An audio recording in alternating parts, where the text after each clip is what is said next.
The Roman philosopher Seneca once wrote a line that sends a shiver down your spine: "Death lies heavy upon one who, known exceedingly well by all, dies unknown to himself." This isn't just ancient philosophy, it's a timeless warning. Let me tell you a story to show you what he meant. Imagine the bustling Roman Forum. Amidst the chaos, one man stood out: Gaius Valerius. To everyone in Rome, Gaius was the very picture of success. He was a powerful senator whose speeches could move mountains, a wealthy man whose money helped build the city, and the guest of honor at every important party. He lived his life on a stage, constantly performing for an audience, his every move scrutinized. His public image was everything. Every morning, people lined up outside his home, seeking his help or his favor. He knew everyone's secrets, their debts, their desires. He was, as the poet said, known exceedingly well by all. And he was proud of it. He believed his value was measured by the gossip that followed him through the streets. But as Gaius grew older, a sickness began to take root. He was forced to retreat from the public eye, leaving the noise of Rome for his quiet villa by the sea. For the first time in his life, the roar of the crowd was gone, replaced only by the gentle sound of the waves.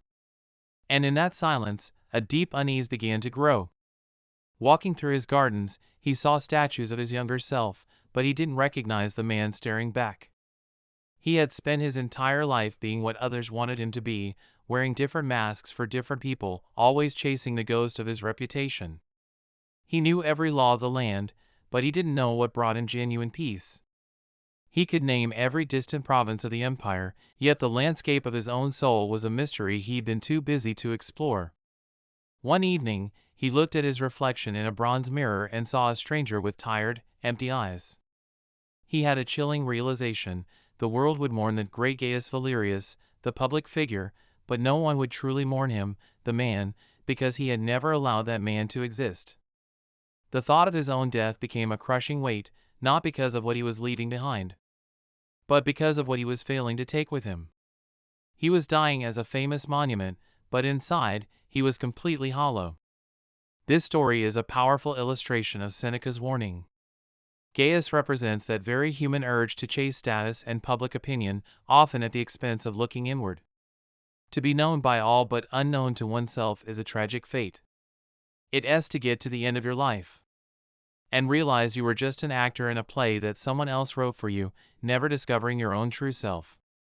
The heaviness of death that Seneca talks about is the crushing regret of a missed opportunity, the opportunity to have truly known the person living behind the mask all along.